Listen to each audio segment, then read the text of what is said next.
Yep.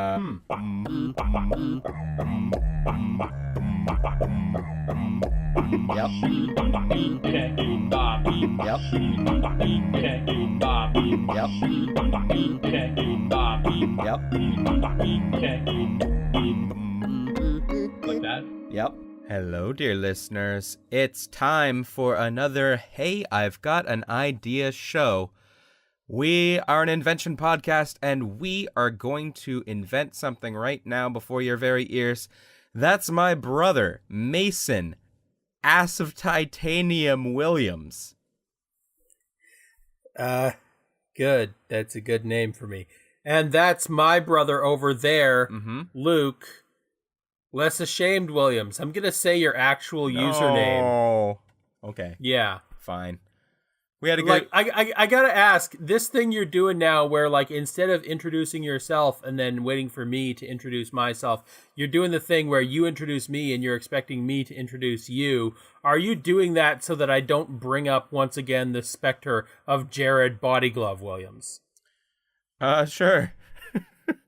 we could totally not bring him up. He's not real, Luke. So, hey, Mason. Yes. And not anyone else. Are we gonna invent a thing? You got a thing? Do you know the thing? We could invent a thing. The thing that we should invent, if we do invent anything, would be a children's show. Okay. A children's show. Children's show, that's the topic. Okay, so we're gonna invent a children's show. Ground rules. The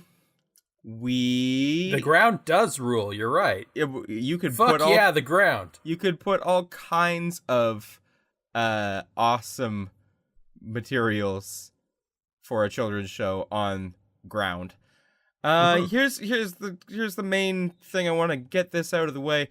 I am down for some improvisational funny ha-has about the medium that is a children's show.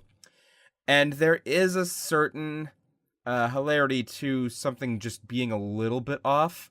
Like, it just seems like something sort of encoded, like there's a cult or something behind what's going on. But you don't want to do Happy Tree Friends. I don't want to do Happy Tree Friends.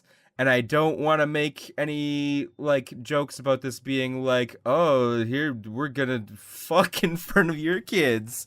Because, like, anything like that, or anything like pedophile jokes, like, let's just not. Let's keep the sexy content out for the most part. Yeah, absolutely. Absolutely. I'm fine with that ground rule. That is a good ground rule to have. Okay. So what do we want to teach children? Well, hang on. Do we have to educate them? Nah. Well, I mean, the other thing is, maybe we do have to educate them because children's brains are sponges. And let's teach them that. Teach them that their brains are literally sponges. All right, there's the first. No, there's already a show about a sponge. It's very popular, and there's memes. We can't do that. Yeah, that's a good point. What I'm saying is, whatever we put in, like, any show is going to have a message, whether you intend it to or not. That's whether true. that message is like, hey, ABC, or hey, here are these characters acting in a way that is funny. Whenever you see people acting this way, it is funny, and, like, let's reinforce the culture that we're in. Ooh. Now, here's a question. Do we like the concept of, like, bait and switching kids, or, like, misleading kids with turning certain messages on their heads? Like, for example, somebody throws a ball at another character and it hits them and they fall down. That's funny. You laugh at that, right? Then you show it again. You show a ball hitting the thing, and the other thing, and that the person falls down, and that's funny. And then, like, you throw the ball and it, like, breaks a window. And then, like, Just is breaking a window funny? Is this a sudden turn? Is this story driven? Breaking a window can, in fact, be funny, though, depending on how you play it. That's true. Oh my God. Breaking a window would be very funny if then the house screamed. Okay, but like...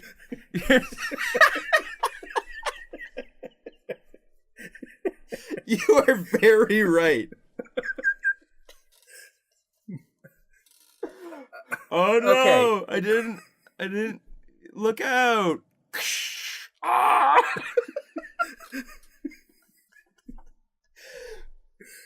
Okay. Yeah, right. Okay. We can't just scream for an hour. We can't. No. Okay. No. Mm. All right. Stoneface. Need to be able to talk. Stoneface. Okay. All right. Oh God, it's still funny. All right. We're good. Damn it! Don't make any noises. Damn it! Damn you! Fuck. Mm. Children, for the children.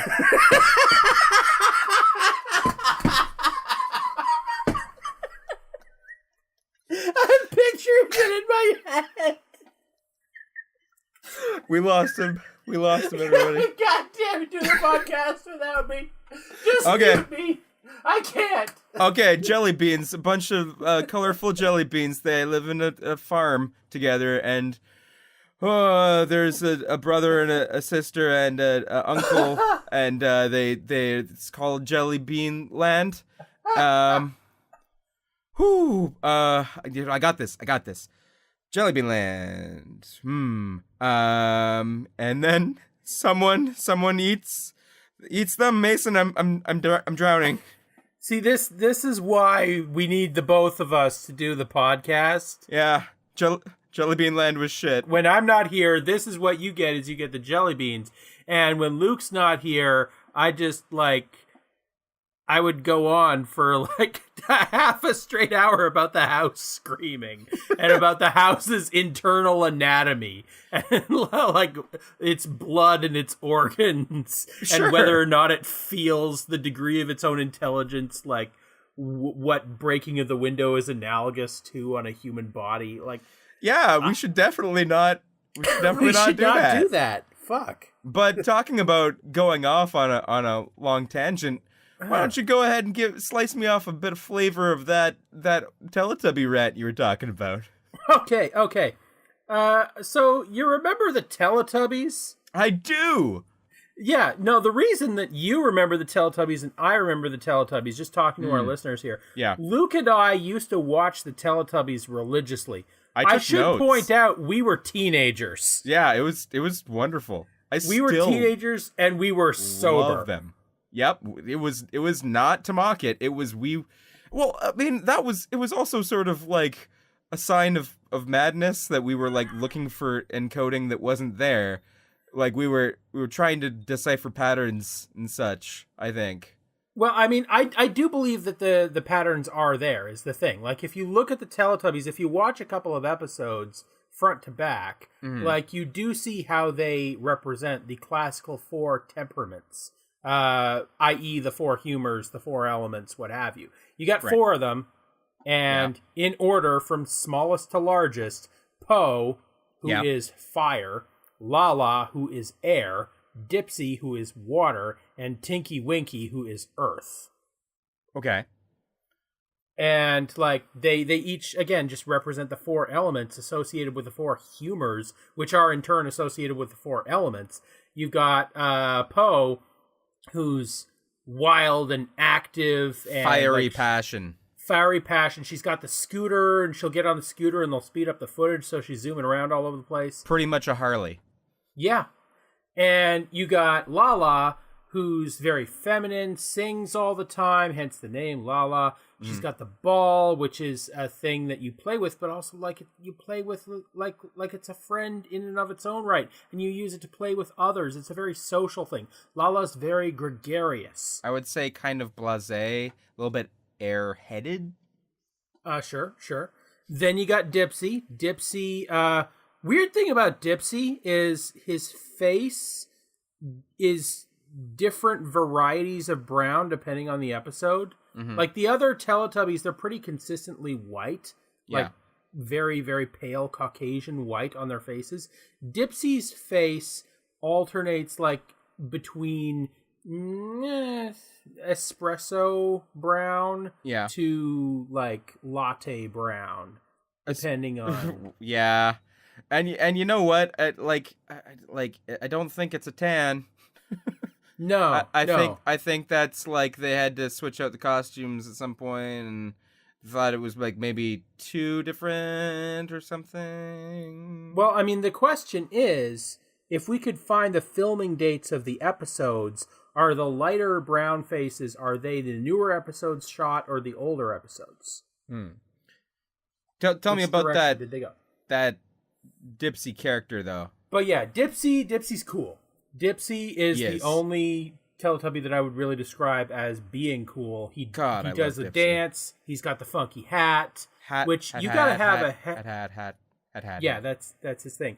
Yeah. And unlike Lala, where her ball is basically it exists so that she can invite others to play with her, Dipsy's hat and the dance that he does, that's just like him grooving, right? Yep. And Dipsy, I would say, very laid back, very passive, very phlegmatic. I love what he does with his arms all the time. Just yeah, again, very cool. He's the coolest of them, which... He's the Raphael. Yes. No. He's... No! Fuck! No! Why would you think that? No, like, again, going back to the Ninja Turtles, fucking... Okay. Poe is Raphael. Okay. So you're suggesting he's Michelangelo? Dipsy's he's clearly Michelangelo. He's the party dude. More of a party dude. Yeah, that's true. He's the party dude. Okay. Tinky Winky is like the most is the biggest of them and the most adult. People got on Tinky Winky's case saying Tinky Winky was gay. No, Tinky Winky's not gay. Tinky Winky's got the bag, like the little man purse thing going. But keep in mind, they're European. They're from Britain, right? The man bag. They're cool with that. Yeah. That satchel is a mark of being organized, right? Tinky Winky is like, he's got his shit locked down. Yeah. Okay. So, just, it's the four temperaments. It's like, it's right there in the thing. Now, I'm still struggling with what Nunu, the vacuum cleaner, represents. It's more of like a side character. Like he's the pan. Well, I mean, he's the pet, but also at the same time, he's sort of like the nanny who cleans up after them. So it's sort of the dual role of, is this an authority figure who's in charge of how we live, or is this just like the non-human pet-like thing that we pull tricks on because we can? You know what's pretty amazing about Nunu? Do they own Nunu? I don't think that they do, and I would have loved a side plot that could have developed the Nunu story a little bit. Like if he broke down at some point and they had to put some gears in him or something. But that's like too cerebral for what was going on. Like all of the elements of Teletubbies stories are always like sort of pre-scripted, like, oh, they wanted some custard, so they ate some custard. Like that's probably how that goes. Or it's a dance, or it's watching kids twice. I want a bowl like they had their tubby custard in, where it's like made of surgical tubing and like you suck the custard up through the straw that is what makes up the bowl. Hey, dude, me too. What was amazing about Nunu though, was that is the laziest of puppeteering. It is just like a wire that someone is like moving around to move the eyes around. And that is all of the expression, and yet we always seem to get a little bit of humanity out of, but not too much, out of Nunu, because he's got those eyes in the first place. He's looking around. He's like the dog, like he's got some character to him. But then here's the other thing, like you say, nanny, cleaning up for them, but the nanny would generally be like an authority figure of some level. It's still an adult that you would look up to. But this Unless is we're smaller. talking Peter Pan, where the nanny is also a dog. Sure. Was that a thing? I don't remember. Yeah, in the Disney version at least of Peter Pan, like their nanny was a Saint Bernard. Don't remember that. But okay. But anyway, so Nunu as essentially like a robot and someone cleaning up after them that's providing a valuable service, at very least like a janitorial staff, you'd still like have some level of appreciation for them, and like hopefully. And yeah, I mean they loved Nunu, but they just decide to like chase him around for a while until they get tired, then they fall down and then maybe give him a hug. Yeah. And it's like the dynamic is very unclear. Like I definitely get what you're saying about like I don't get his place. Okay, so here's the thing. A lot of children's entertainment, it's not clear what the nature is of the creatures you're watching. Like, very often you will have cartoon characters, and I'm extending this to, like, every cartoon character. There are very many cases where you're not sure what the nature is of the consciousness of this being. Like, was this thing born? Does it have parents? Where did they come from? What does it eat? What does that mean? Like, I mean, everything, like food mascots, right? You see cartoon food mascots and you're thinking, you're offering me yourself up to eat. Mr. Peanut, what are you doing? Or like the Cars movie. I could go on for an hour about like the Cars movie. Where did the cars come from? Where do baby cars come from? Like, how was their society created in the first place? Like, anytime you have a cartoon character that is divorced in some way from reality, there are always going to be unanswered questions about the nature of that creature. Speaking about Cars, did you catch the thing where I guess it was like one of the creative directors or something like that, very much responsible for Cars, waits until Cars 3 to drop this tidbit, but someone I guess asked like, hey, so how come there aren't any humans getting in these cars? And his response was akin to, I don't remember the exact wording, but it was akin to like, oh no, because if you open up the door, you're just like a brain. Oh god. It's like, oh god, no! Why did you even say that? You just, so many more questions. Here's an issue I have with Cars 2, okay? Specifically Cars 2. At one point in Cars 2, there is a motor oil, like, drink. Like, it's in a giant martini glass. Yeah. And Mater drinks that drink, right? So the cars, they drink motor oil, I guess. Like, okay. That makes sense to me. Like, okay, cars drink motor oil. Then later in the movie, they go to Japan, and there's like a bunch of stuff out there, Japanese food, and there's wasabi, and like Mater with his big, pink, inexplicably fleshy tongue, he slurps up the wasabi because he thinks it's ice cream, and oh no, comedy, like my mouth is on fire. That's not pistachio. Why would a car organism both drink oil and gasoline but then turn around and eat wasabi and ice cream? Like, are they organic or not? And that, I could understand them doing the one in the one movie and the other in the sequel, but this is like within 15 minutes of each other. I don't know, I'd have to check the runtime. But why is Mater eating motor oil and ice cream with the same mouth? A valid point. Let us pivot. Please.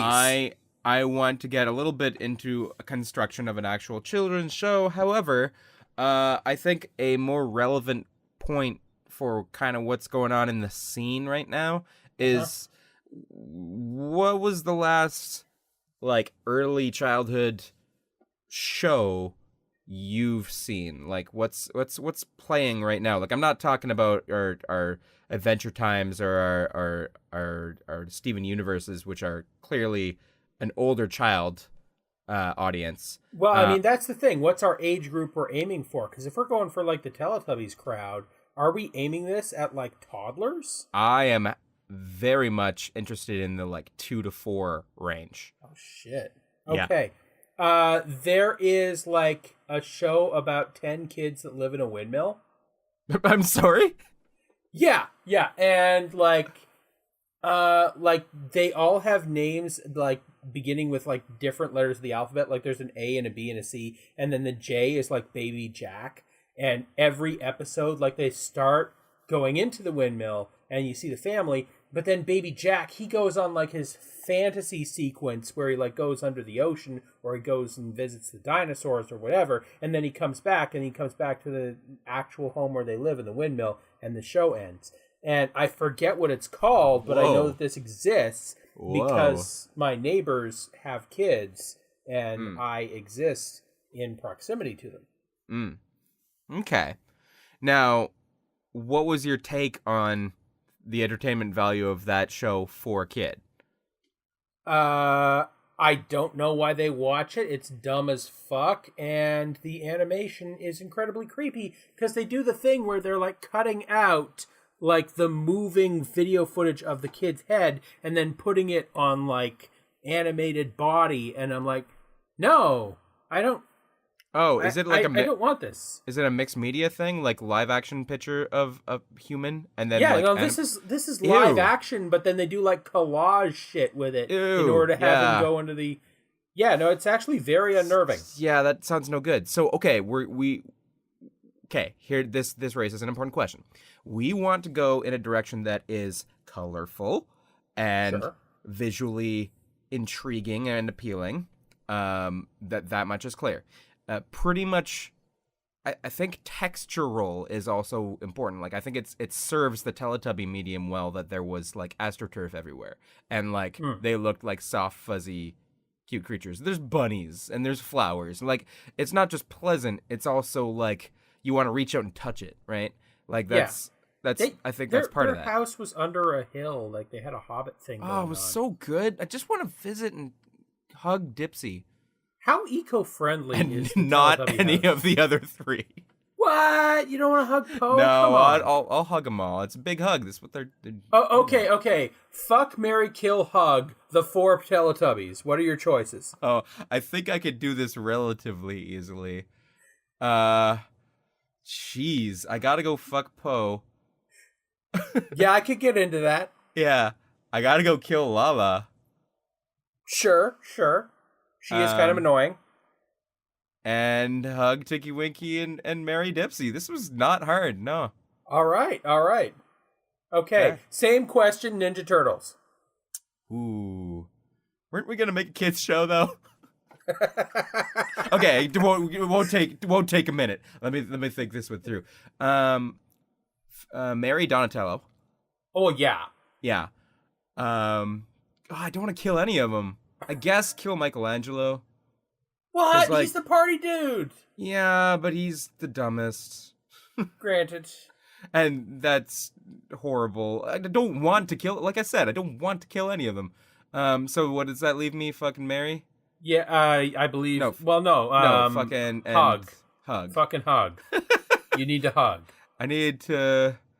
I mean, I guess I'm fucking Raphael and hugging the leader. Just a respectful hug for the leader. Yeah. Okay. Raphael, you're rude. Bend over. I respect your choices. Yeah. Okay. Wanna do a kids show? Okay. So a kids show where we force them to confront the realities of non-human characters and whether they would hug them or not. No. Okay, this actually raises another important question here. Should we try to get in some like wholesome messages and shit, or are we just going for Okay, hit me with the top 3 lessons. Like, okay, you've got a whole group of 3 and 4-year-olds. Their spongy brains will pick up whatever you're putting down. Give me 3 lessons that you would give to those 3-year-olds in order to better the future society. Go. Okay. I'm going to go with different people's differences make them special, and that's okay. Okay, awesome. Good lesson. Give me another 2. Lesson number 2. I'm gonna go sharing is good. Sharing is good. Like it. Love it. Good message. And final message. Final message. Respect boundaries, I guess. Okay. Not the one I expected, but it's a good lesson. It's kind of more obscure. That one's a difficult That's one. An obscure lesson. Respecting boundaries is an obscure concept. It's more that it's difficult to express, but it's also still pretty important because, I mean, like, there's plenty of kids that need to understand boundaries, and they also need to understand where their own boundaries are in terms of, like, learning the language to tell other people where their boundaries are. Okay, so those you know what? lessons... Hang on. I know I said those were my 3, but I didn't even... None of those require much emotional intelligence, like understanding why you might be upset. Okay, so I will allow you a 4th. Okay. We experience different emotions, and that's okay. Okay, awesome. So, those 4 lessons, give it to me like bullet point form. What are the 4 lessons? We got differences, special, sharing, respect boundaries, emotions. Yeah. Okay.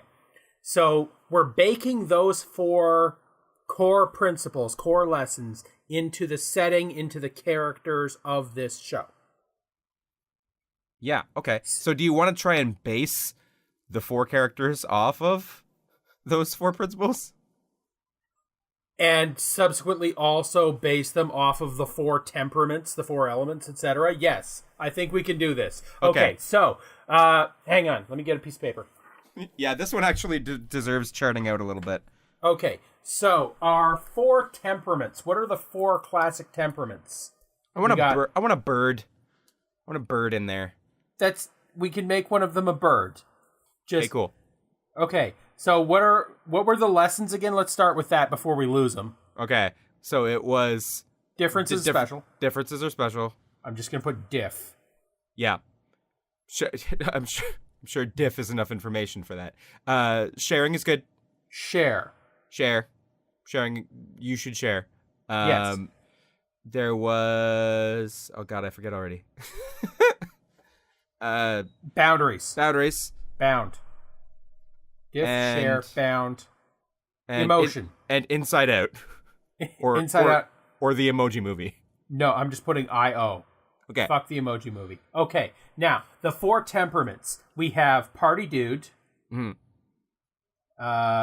Leader. Does machines. And attitude. Okay. Now, we touched on Nanoland once. We did. Nanoland is the shit. But that makes me want to tie this back in. Like, I'm big into the puppet thing going on with Nanoland. We're going puppets? Well, I don't want to necessarily go puppets because the giant suits is like serves the brand really well, right? You could take the full human figure and then turn it into a plushie. You can have it show up at a birthday party. Okay, hang on. That's one of our differences, my dude. Sesame Street style, we can have one person who's like in a suit, like Big Bird, and then right up next to them, puppet style, and they celebrate their differences. I'm big, you're little. We can each accomplish different things. Okay, so are we gonna go further than that? We got a puppet. We got a humanoid. You want to just do a human? And then the 4th one is like cel-shaded, animated, and composited into the scene. And like each of them can accomplish different things because each of them is to a different degree real. Oh, God. All right. Now, here's a legitimate question since we're already getting kind of conceptual with their varied reality, which I love. Because the human is the most, like, it's actually a spectrum of real. Okay, like I'm writing all of these down in like 4 bullet points: humanoid, human, puppet, and animated. Yeah. Okay. So we got to match these up. We've got our 4 values. We've got our 4 roles. Hold up. Okay. Before we get too deep, I'm so deep in it already. Since we're getting kind of conceptual, this is what I was gonna say. Since we're getting kind of conceptual, are we going to encode anything into this? Because if we are, we need to sort of plan that right from the start. Buy Pepsi. No, I'm not saying encoding like that. I'm saying buy Squarespace. I'm saying, like, do we want there to be like a conspiracy video based off of some stuff that you can find in the background or something? I'm gonna say yes. We're gonna throw that in there, but here's the twist. Even if you go through and, like, with your adult level intelligence, you pick apart all the little tiny clues, the message you come out with at the end is just like, differences are good and sharing again. Like, it just brings you right back to the same lessons that you should have learned when you were 3. Oh, and you my didn't, God. and now you're a shitty adult and you're picking out these clues in this children's show. Well, you know what? Go back to kindergarten and learn about sharing. And somewhere there's an adult that is just leans more towards conspiracy theories with, like, the threads pinned across the room, and they finally decode the message, and they're just like, but no, it can't be that simple. It's like, no, it is. Like, share your shit. Like, that red yarn that you got on your cork boards, somebody else needs it. Like, they're halfway done knitting a sweater. Share with your friend. Yeah, that neighbor that you're racist towards, yeah, that's special and okay. Weren't you listening? Fuck, this is good. Yeah. Okay. Okay. So that can just exist in the final product. We're still at the early stages. Let's break down the characters some. Okay, so I got my 4 values. I got my 4 personality types. I got my 4 what the characters are. So we're going to go across and we're going to match these up, okay? So first off, differences is good. What archetype of personality does that match with? Is differences is good. Is that the party dude? Is that the leader? Is that the does machines? Or is that the attitude? Differences are good. Differences are good. Is it like... I mean... like, I'm just associating with the Ninja Turtles, and then, like, the person who would be wise enough to know all of these lessons feels like it would be... Actually, no. It's Splinter! Yeah, Splinter is the wise one. We're not going for wisdom here. Yeah. We're going for Ninja Turtles. Come on. Well, he's sweeping the floor, obviously. Yeah. He's sweeping the floor and giving them their tubby custard, their pizza-flavored tubby custard. Until they chase him around the sewer and give him a big hug. Exactly. So I think that sharing makes sense for Party Dude because he's the one who orders the pizzas all the time. Yes, okay, so I'm linking those up. Sharing goes to Party Dude. All right. You know what? I'm going to link up Leader with Real Life Human because I want that to be the case. Yeah, I think... Well, hold up. Oh. Was that not some... what's the word for, like, humanocentric, like... Granted. Like, are we going to be the superior race of these 4? Far be it from me to be humanocentric. Perhaps we should be led by a Muppet. If the Muppet is, like, elven, then sure. Okay. All right. So I will forego that link I was drawing. Okay. I mean, I'm not actually disagreeing. It probably makes sense that is the voice that's most reasonable that kids would listen to because it's a human. So I think you should actually make that line, yeah. So I'm going to link that up. And you know what? I'm also going to link up Leader with, I'm going to say, emotional intelligence, like knowing that other people, what they're feeling. I was going to say that would probably go with Cool But Rude. Because that would probably be the arc that always gets learned. Like, hot-tempered moment. They have to come back and remember, like oh yeah, emotions. Oh, I'm feeling angry, but my friend is being sad, so I need to cool it with my anger so I can help my friend who's sad. Yeah, okay. So I'm gonna link up emotions with attitude. Okay. Okay. So, leader, is that differences are awesome, or is that respect boundaries? Differences are awesome. Respect boundaries. I would think that it makes sense for him to be respect boundaries because of the discipline it takes to lead. He would understand that, like, oh, you need to know your limits, basically. You need to respect other people. Yeah, okay. So leader goes to boundaries, which means that differences are good goes to does machines. Which, that's the person who's the nerdy, weird-looking one because they do machines.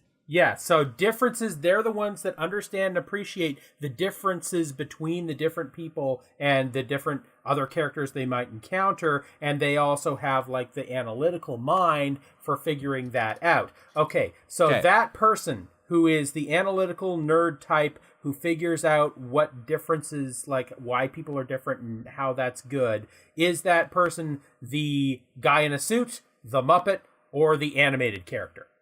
I'm leaning towards either animated or person in a suit, and here's why. Okay. I think it makes sense for that person is going to have the biggest issue with being the most different because they're the least real if they go animated. Or if they're human-esque but not human. Okay. You know, I don't know if we're going to work the angle of they wish they were human or what. We might. Let's look at the other options. We've got the party dude who's into sharing. Is that the humanoid, the puppet, or the animated? I think puppet, for sure. Puppet. And he could just throw shit out left and right and it'd be hilarious. Yeah, no, like Cookie Monster style. Yeah, or like Swedish Chef making you meatballs but does so by throwing them at you. I don't know. Okay, so the emotions character... who's like, oh, I have empathy for other people's emotions, and I feel very strong emotions myself. That's the attitude person, the person who's hot-blooded. I'm going to say animated. That's no-brainer to me. That's the cartoon. Is it? It was that or the humanoid, right? The animated character was going to have the widest range of emotions. They're going to be able to flip out the best. So it makes sense to me that that would be the hot-blooded character. Yeah, I guess so. Okay. So good. that leaves the humanoid as the differences in does machines. Right. Okay. Okay. So our four characters are, we've got the human, who I would say is going to be the character you empathize with the most. They're the leader of the group, and their lesson that they know really well and they help you learn is boundaries and respecting each other's personal space. Right. And then you got the humanoid, who's like a dude in a suit, or maybe like a dude with elf ears on, or something that's a person clearly, but like also maybe partly non-human. That is the person who has the does machines, the analytical mind, and they're the one who sees the differences, but also sees that those differences are what makes us strong and special and allows us to do cool shit. I would also interject that there should be a bit of a robotics angle there. I'm cool with it. That like they're the tinkerer. Okay, so they're kind of Borg-like maybe, like they got like some cool prosthetic stuff on them. I'm feeling that like at very least they're the one that is always working on something in the workshop. But in terms of friendliness, we're still making this, I don't know if Cyborg Man is going to work for the 2 to 4 range. That's fair. I think it's got to be. So I'm thinking more like an inventor type. Yeah. Like mad scientist-y kind of thing. The optics have to be somewhere between Big Comfy Couch Clown and Pokeroo. But also, probably like a grandpa, but like. Yeah, I'm okay with grandpa. We can get some elderly figures in here. It's not to say that kids can't identify with those characters, right? That's true. Okay. And we want to like I'd be able to get them in with that. Okay, then we got the puppet, the Muppet type character. He's the party dude. He's sharing everything he's got, and he's like, hey, I'm having a party, but it's not a party unless you're also sharing with me. Unless we're both having a good time, then it's not a party. If I'm the only one having a good time, that's not a party. That's just me being a dick. Right. So I'm going to share with everybody. Sharing is cool. I'm the party dude. And then finally, we got like the Roger Rabbit. We got the animated character who's flipping out all over the place because he's real hot-blooded. He feels emotions. But because he feels his emotions so strongly, because he runs so hot, he's the best able to empathize with other people's emotions. He's the one who understands what anger and happiness and sadness are. And when he sees the other characters being down, he's the first one to say, hey, I see you're down. I have empathy for you because I've felt down in the past. Let me help you. We have a problem. Shit, what? I've been thinking about it. Uh-huh.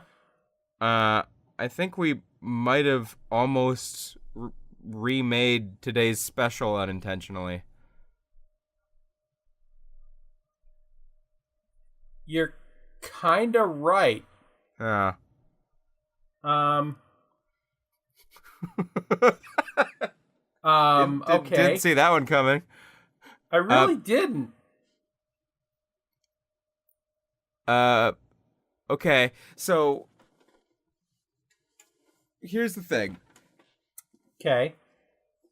Just because we managed to have like 4 characters of 4 different mediums and personalities. I'm gonna call bullshit that we invented today's special. I don't think that's the case because like Mannequin Jeff jumping around, he doesn't do machines.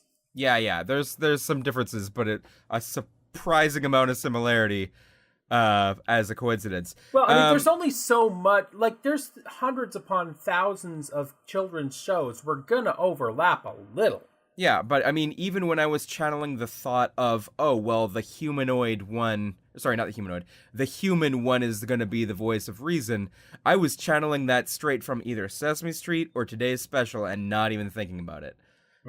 But anyway. But I mean, it makes sense, though. Like, the yeah. humanoid is the one who's not going to be able to survive a 50-story fall, whereas the animated guy's probably going to be okay. So it seems to me like the human made of meat is going to be the voice of reason, like, 99% of the time.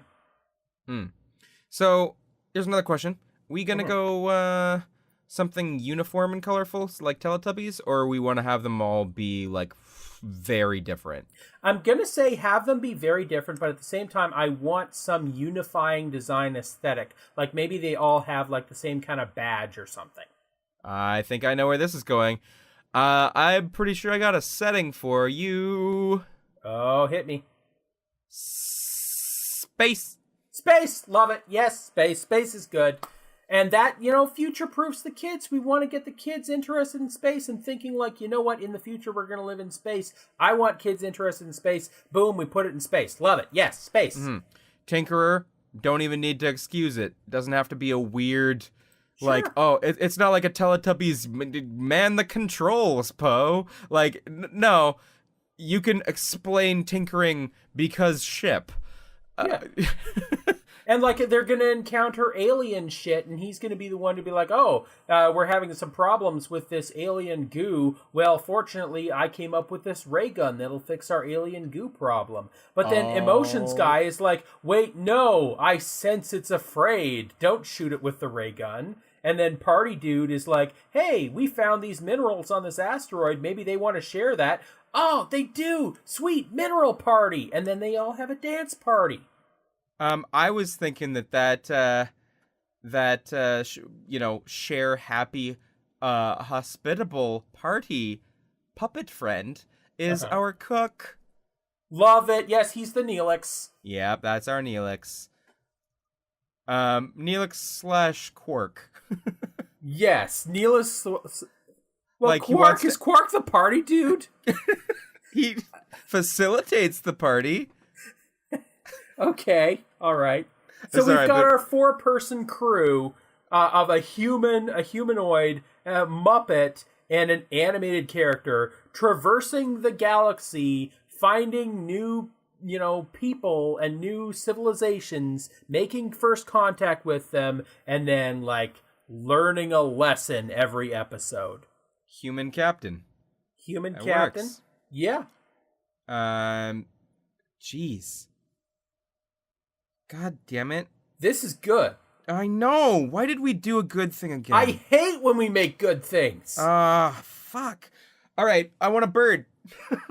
Yeah, no, you mentioned we need a bird. Okay, bird is the new. We have like a little bird who flies around the thing, and it's not really a character per se, but it's cleaning out like the atmospheric recyclers, and also they have fun with it. They chase it around, and then they fall down, but they don't fall down because the gravity turns off at the last second. And then they're like, whoa, and they get buoyed up back from the floor again. And they're like, I sure am glad we programmed that subroutine in. I would hurt myself.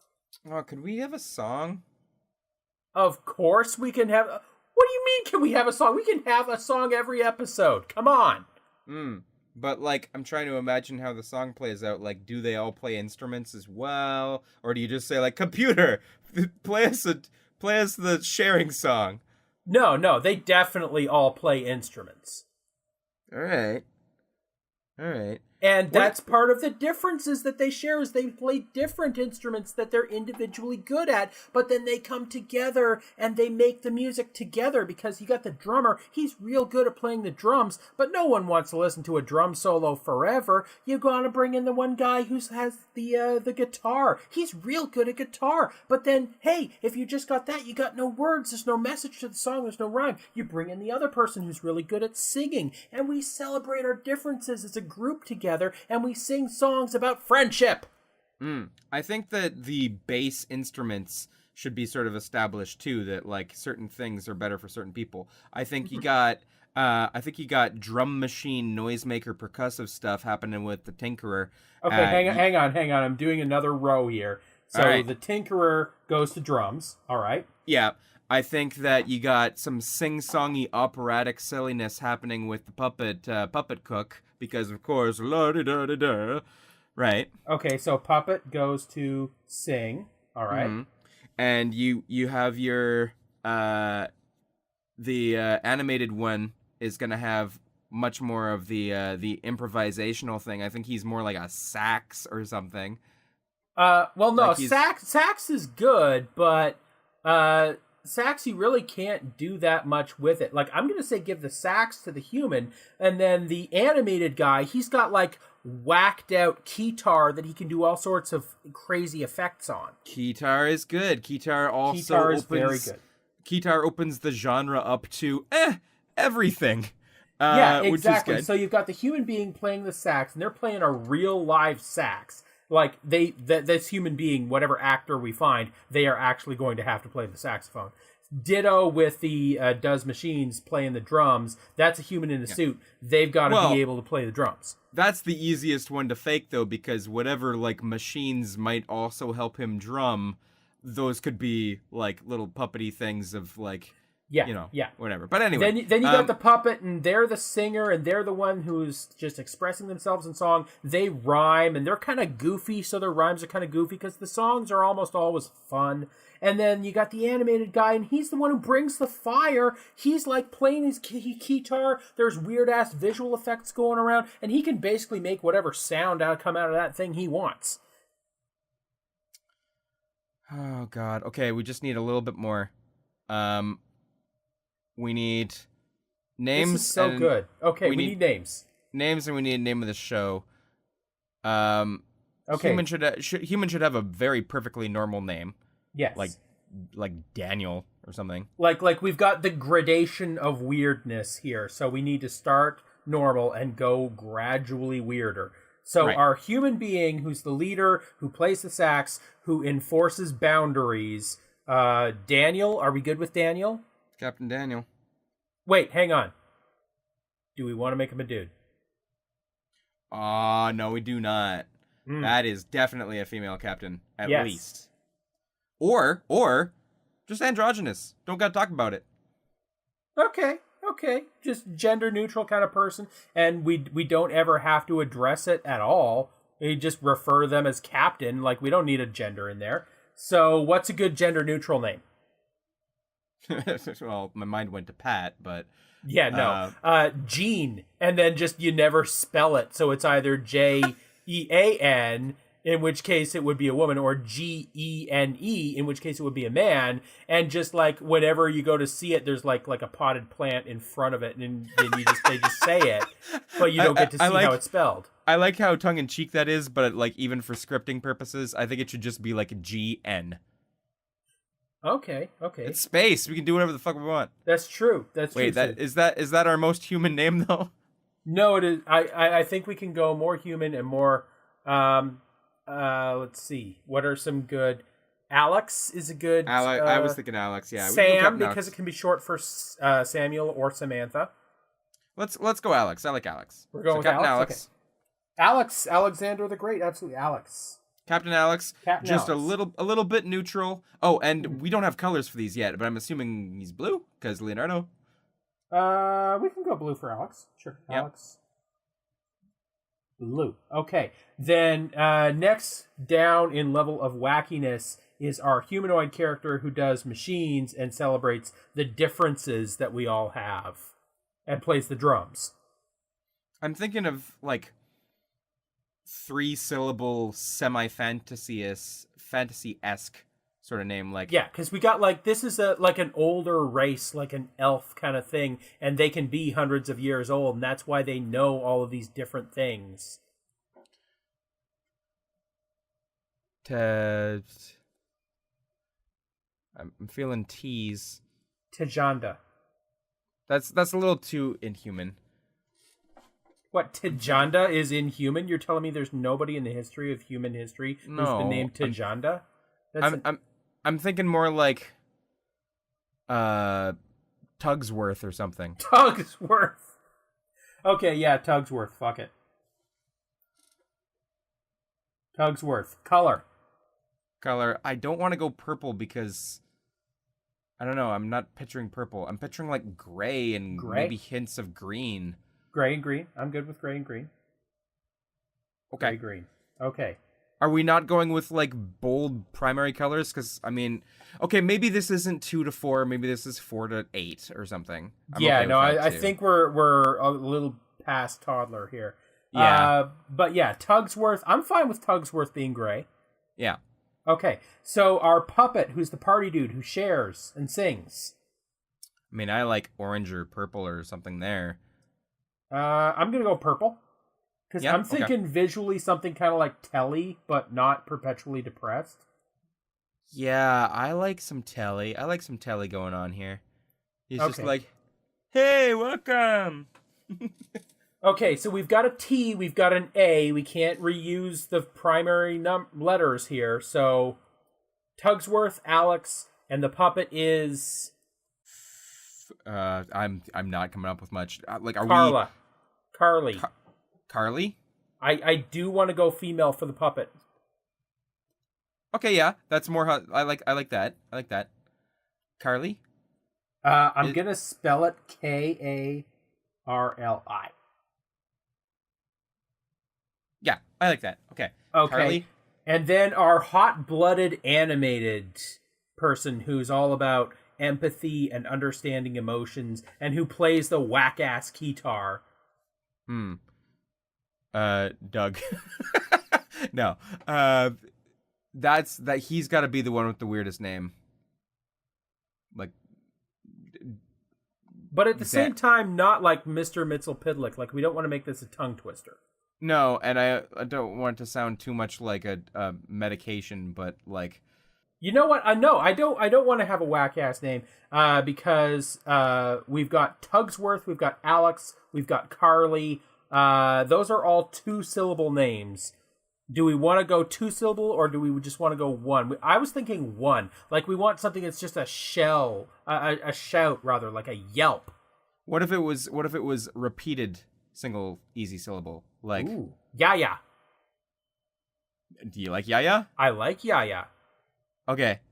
Yaya, and are we going orange? Are we going red? Are we going yellow? I think orange makes most sense if we already have a purple. So we got blue, purple, orange, and gray. Yaya is orange. And then finally, the little maintenance bird. What's its name and color? Fucking... Flit? Flit? Like flitter? Flit. I like Flit. And Sounds like a racial slur. well, I mean, anything is a racial slur if you use it wrong enough. Yeah. Okay, so Flit, the little bird who like flies around and is constantly maintaining the systems. Maybe Flit is multiple birds and they have a collective consciousness. I like that because you know what? I was also thinking about it would be cool to have the equivalent of some doozers or dozers. What were they? Doozers. Doozers, yeah. It would be cool to have something like super minimal puppet, like just the little inchworm kind of, you know what I mean? Like just super small, cute things. And if there were just a couple of little birds. And Yeah, no, we would have to have multiples. If this is the thing maintaining the life support, I want more than one sparrow maintaining the life support of the ship. I want at least 3 sparrows. The flits. The flits. Fleet of flits. Yes, the fleet of flits. Flits. And they are yellow? Yeah. Brown? Yellow sounds good. Yellow, okay. Yeah, how about different hues of yellowish brown? Yes, gold. Yeah. They're gold. Yeah, well, any gold will just sort of look like C-3PO robotic, right? So that Love works. it. Love it. Oh God, okay. and a name. Now a name. We need a name for the show. Oh. This is actually really good. You know. I need it to be I don't need it to scream space. I just need it to be. I need it to be the most. We want something that grabs their attention and makes them sit down and watch it, but at the same time, something that says to parents, hey, parents, good life lessons ahoy. And all of the cliches that follow typical sci-fi, like Star, Space, Trek, Quest, all of that doesn't seem to fit this quite right. I want it to be Voyage. Embark. Journey. We can't call it Journey. That's a band. It's the crew, the kooky crew out in space doing their thing, learning about. Well, I want it to be responsibility. A friendship kind of name, the Friendship. Yeah. But I'm not calling it that because that's dumb.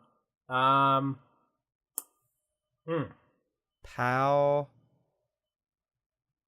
PayPal. Okay. So here's Voyage a question. Pals. Here's a question. These guys, are they Star Trek style? Is there a federation that sent them out to do this, or is this just a bunch of guys having an adventure together for the sake of having an adventure? I legitimately think that this is a story of the day.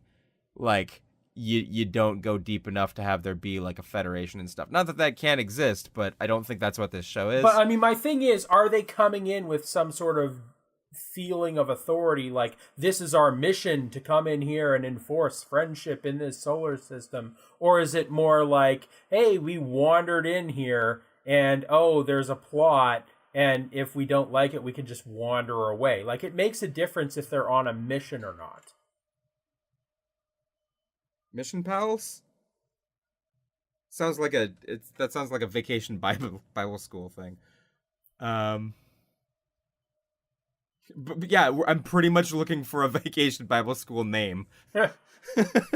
Okay, so we need to put vacation, trip, journey, odyssey into the name. We also need to put the idea of friendship. We need to put the idea that these guys are they're friends, friendly friendship voyage, team voyage, team odyssey, odyssey team, voyage, journey, vacation, fun trip. Pals, love, the love boat, the love spaceship, the love spaceship, trip. Love trip. I'm tripping. Empathy trip. Altruism, the basic man's non-inhumanity to man. Fucking be good. The good, do good. The do-gooders, the good guys who do the good.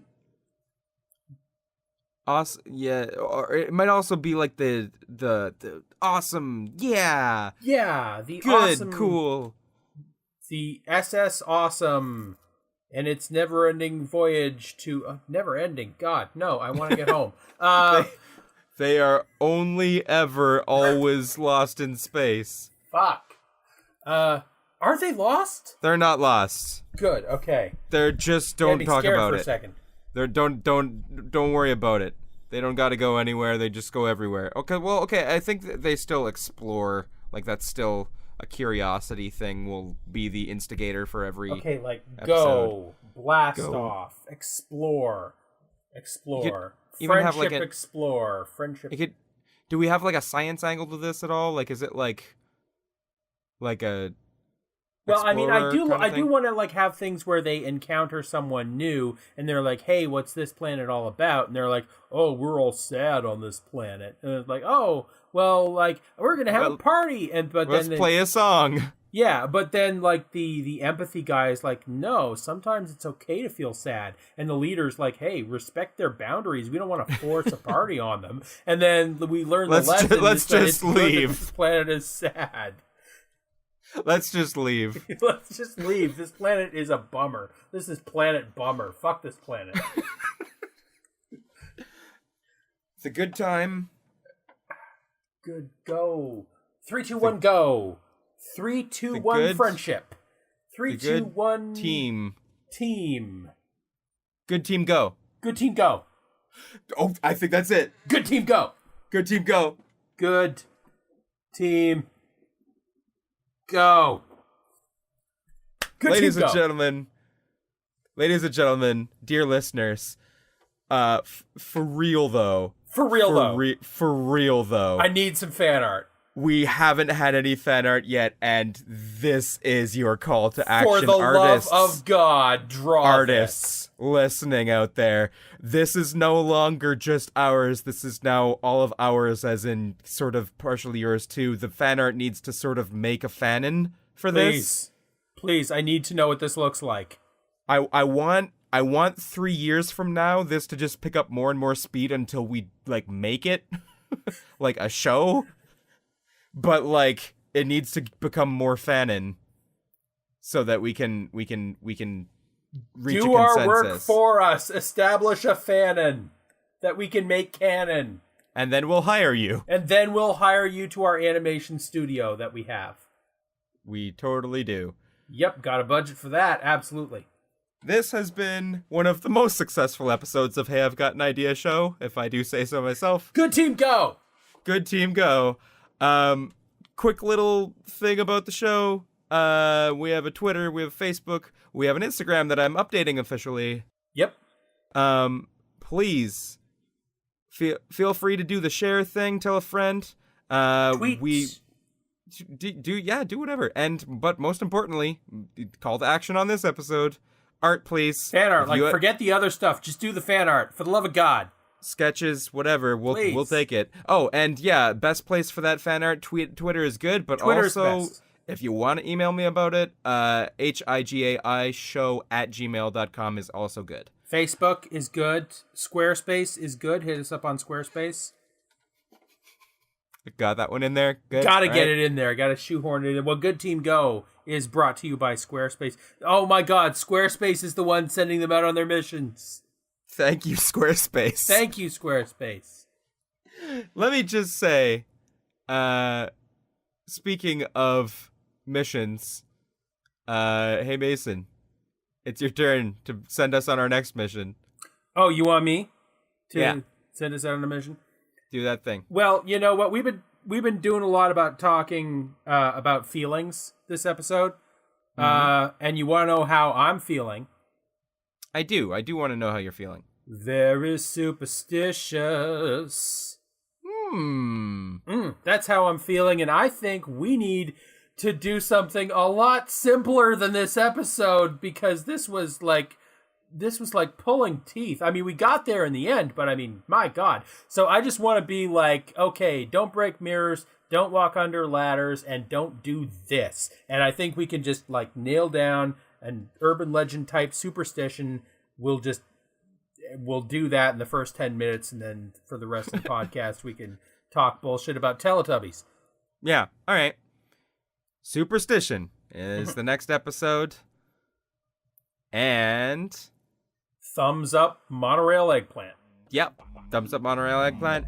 Good night. Good night. Yep.